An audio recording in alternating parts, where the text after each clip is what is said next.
నమస్కారం. టెంపుల్స్ టీవీకి సుస్వాగతం. ఈరోజు హైదరాబాద్ సమీపంలో శివకేశవులు కలిసి కొలువుదీరిన ఒక అద్భుతమైన దేవాలయాన్ని సందర్శించుకుంటాము. అదే సిద్దిపేట జిల్లా కోహెడా గ్రామంలో ఉన్న సీతారామస్వామి మరియు పార్వతీ రాజరాజేశ్వరి స్వామి దేవాలయం.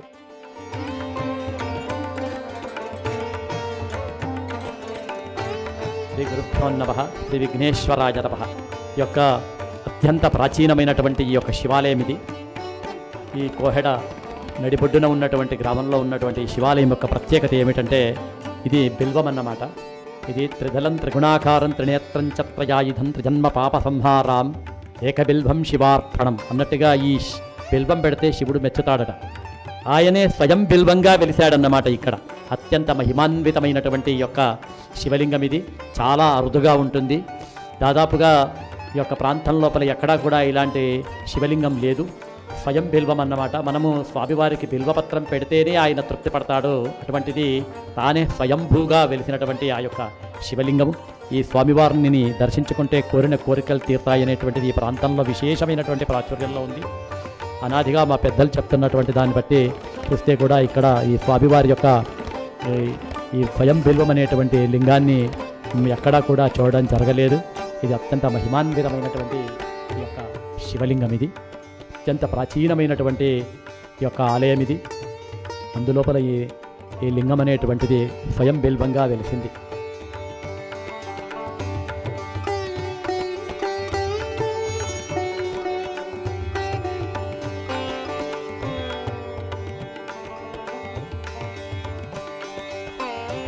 ఇప్పుడు మనం శివాలయం పక్కన ఉన్న సీతారామ లక్ష్మణులు కొలువుదీరిన రామాలయాన్ని దర్శించుకుందాము.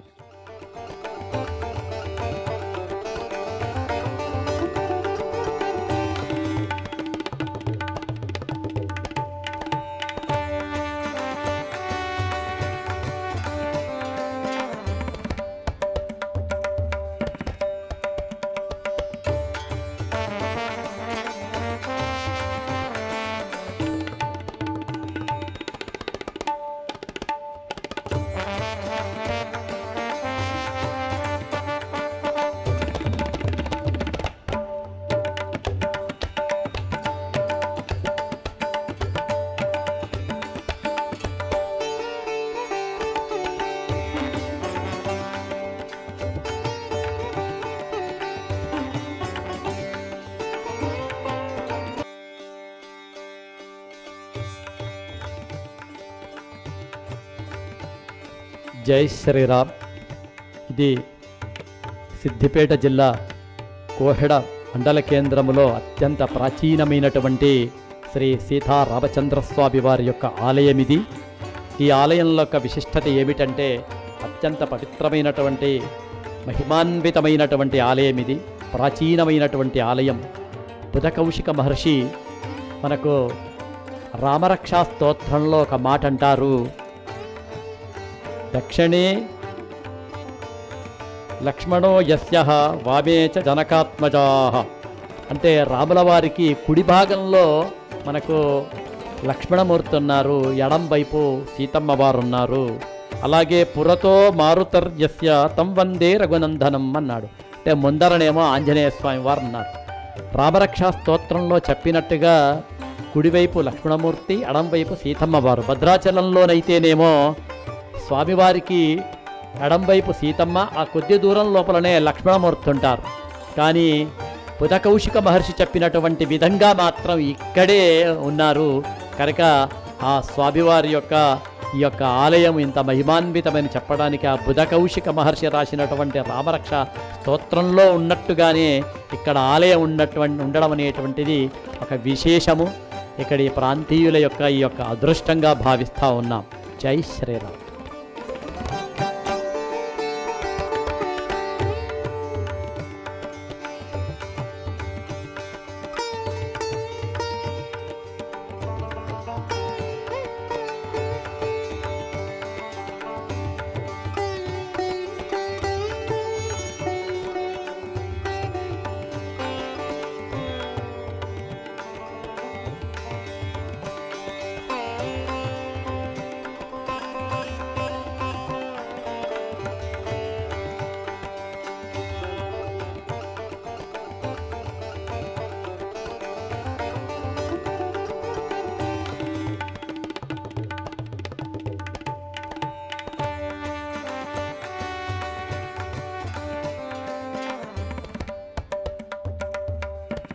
ఈ ఆలయం యొక్క స్థల పురాణం మరియు దాని విశిష్టత ఈ ఆలయ ప్రధానార్చకుల వారి ద్వారా విందాం మనం. జై శ్రీరామ్. సిద్దిపేట జిల్లా కోహెడ మండల కేంద్రంలోని శ్రీ సీతారామచంద్ర స్వామి వారి యొక్క ఆలయం ఇది. శ్రీ పార్వతీ రాజరాజేశ్వర స్వామి మరియు శ్రీ సీతారామచంద్ర స్వామి వారి యొక్క ఆలయముల సముదాయం ఇది. హరిహర క్షేత్రం కోహెడ. అత్యంత ప్రాచీనమైనటువంటి ఈ ఆలయం ఇది. ఇక్కడ శివకేశవులు కలిసి ఉండడం అనేటువంటిది చాలా అరుదైనటువంటి విషయం. ఈ యొక్క రెండు ఆలయాలు కూడా ఒకే ప్రాంగణంలో ఉన్నటువంటి స్థలం ఇది. ఇందులో శివాలయంలోనేమో చాలా అత్యంత ప్రాచీనమైనటువంటి శివలింగం అది. అందులో స్వయం బిల్వము, ఆ స్వామివారేమో బిల్వంతో కూడినటువంటి స్వామివారు ఉన్నారు, చాలా మహిమాన్వితము. అట్లాగే రాములవారి యొక్క ఆలయంలో ఇక్కడ చాలా విశిష్టమైనటువంటి ఆలయం ఇది. దీనికి చాలా పురాణ గాథ ఉంది. పూర్వము రామాచారి అనేటువంటి ఒక శిల్పి ఉదర వ్యాధితోటి బాధపడుతూ ఉంటే ఆయన గారికి శ్రీరామచంద్రుల వారే సాక్షాత్కరించి కోహెడలో నిర్మాణంలో ఉన్నటువంటి రామాలయంలో ఉన్నటువంటి విగ్రహాలను మలచండి, మీ యొక్క వ్యాధి నయమవుతుంది అని చెప్పాడట. దాన్ని అనుసరించి వారి ఇక్కడికి వచ్చి ఒక గుడారం వేసుకొని అందులో ఉండి ఈ యొక్క విగ్రహాల్ని చెక్కాడు.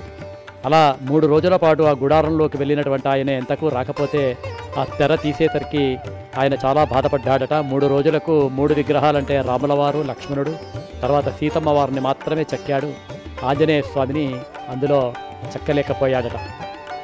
అది ఒక గాథ అయితే, అంతేకాకుండా రాములవారు ఈ ప్రాంతంలో నడిచి వెళ్ళాడు అనడానికి చాలా మనకు నిదర్శనాలు ఉన్నాయి. సీతమ్మ వారు నాసిక్ లోపల తప్పిపోతే అక్కడి నుంచి ఆమెను వెతుక్కుంటూ దక్షిణం వైపు వెళ్తున్న క్రమం లోపల ఈ యొక్క ప్రాంతం గుండా వెళ్ళాడనేటువంటిది ఇక్కడ ఉన్నటువంటి ఒక ప్రచారం, వాడుకలో ఉన్నటువంటి కథ. దానిలో భాగంగానే అప్పుడు ఆ రాములవారి ప్రాంతంలో నడిచాడు కనుకనే ఇక్కడ ఇంకా అప్పటికి ఆంజనేయ స్వామి యొక్క స్నేహం అతనికి కుదరలేదు కనుక ఆంజనేయుడు లేకుండా ఈ యొక్క దేవాలయం నిర్మితమైందనేటువంటిది ఇక్కడ యొక్క ఇతిహాస గాథ ఉంది. అట్లాగే ఇంకా ముందుకు కనుక వెళ్ళినట్లయితే ఇక్కడ ఇల్లంతకుంట లోపల కూడా సేమ్ ఇలాగే ఉంది. అట్లాగే ఒంటిమిట్ట ఆలయంలో కూడా, ఆంధ్రాలో ఉన్నటువంటి ఆలయంలో కూడా ఆంజనేయ స్వామి వారు లేరు. ఇలా మొత్తం మీద మాత్రం ఈ ప్రాంతం గుండా రాములవారు నడయాడిన నేలగా ఇది ప్రసిద్ధి పొందింది. అత్యంత మహిమాన్వితమైనటువంటి క్షేత్రంగా ఇది విరాజిల్లుతుంది. స్వామివారి యొక్క ఆలయంలో మరొక విశేషం ఏమిటంటే, కౌశిక మహర్షి బుధ కౌశికుడు రామరక్షా స్తోత్రంలో చెప్తాడన్నమాట. లక్ష్మణో దక్షిణో యస్య. లక్ష్మణుడు దక్షిణంలో ఉన్నాడు రాములవారికి, సీతమ్మ వారేమో ఎడంవైపు ఉన్నది ఆ మూల విగ్రహాలలో. సేమ్ అలాగే మనకు భద్రాచలంలో చూసినట్టయితేనేమో రాములవారు ఎడం ప్రక్కకు సీతమ్మ వారు, ఆ ఎడం ప్రక్కకేమో మళ్ళీ లక్ష్మణుడు ఉంటాడు. కానీ బుధ కౌశిక మహర్షి చెప్పినట్టుగా కుడివైపేమో లక్ష్మణమూర్తి, ఎడంవైపేమో సీతమ్మ వారితో కూడినటువంటి ఏకైక మూల విగ్రహములు కలిగినటువంటి క్షేత్రంగా ఇది విరాజిల్లుతుంది. ఈ స్వామివారి యొక్క ఆలయం లోపల ప్రతి సంవత్సరం మేము ఈ యొక్క శ్రీరామనవమి ఉత్సవాలు అత్యంత ఘనంగా జరుగుతాయి. మా నాన్నగారు వారు కీర్తిశేషులు బ్రహ్మశ్రీ కోహెడ రాజేశ్వరరావు శర్మ గారు వారి ఆధ్వర్యంలో మొదట్లో ఇవి 40-50 సంవత్సరాల క్రితం 9 రోజుల పాటు జరిగేటువంటి ఇవి. కాలక్రమేణా ఇప్పుడు మేము దీన్ని పాంచాన్నిక ఉత్సవాలుగా 5 రోజుల పాటు నిర్వహిస్తూ ఉన్నాం. ఈ 5 రోజుల పాటు కూడా స్వామివారి కళ్యాణము మంచి విశేషంగా జరుగుతుంది. చాలామంది చుట్టుపక్కల ఉన్నటువంటి ప్రాంతాల వారు పెద్ద సంఖ్య లోపల పాల్గొని తరిస్తారు. తర్వాత రథోత్సవం ఉంటుంది, పెద్ద రథం ఉంది. అలాగే స్వామివారి సేవా కార్యక్రమాలతో 5 రోజులు ఘనంగా జరుగుతాయి. శివాలయాల్లో మాత్రం మనకు శివరాత్రి ఉత్సవాలు అత్యంత వైభవపేతంగా జరుగుతాయి. అట్లాగే ప్రాచీనమైనటువంటి ఆలయానికి మా దగ్గర గ్రామం లోపల చాలామంది దాతలు కూడా ముందుకు వచ్చి వారి సహకారంతో అభివృద్ధి చెందుతున్నాం. ఇక్కడ మాకు దేశముఖులు రామ్ ధర్మారెడ్డి గారు, వారి సతీమణి అయినటువంటి మాజీ మాకు మండల అధ్యక్షురాలు, వారు మండల ప్రజా పరిషత్ అధ్యక్షురాలుగా ఉండే ప్రమోదినీదేవి గారు, వారి ఆధ్వర్యంలో కూడా ఈ యొక్క ఆలయం కొంత అభివృద్ధికి నోచుకున్నది. అట్లాగే ఇంకా మన దగ్గర మా గ్రామంలో ఉన్నటువంటి పెద్దలు, ప్రముఖులు వాళ్ళందరి సహకారంతో ఈ ఆలయం లోపల అభివృద్ధి దశకు పోతూ ఉంది. ఇట్లా మొత్తం మీద మాత్రం ఈ యొక్క ఆలయము ఈ ప్రాంతం లోపల ఏకైక ఆలయం రాములవారి యొక్క ఆలయం ఉన్నది. ఇది చాలా విశేషమైనటువంటి ఆలయము. ఈ ఆలయాన్ని తరించండి, ఈ ఆలయాన్ని దర్శించండి, స్వామివారి కృపకు పాత్రలు కావాలి. సర్వే జనా సుఖినో భవంతు.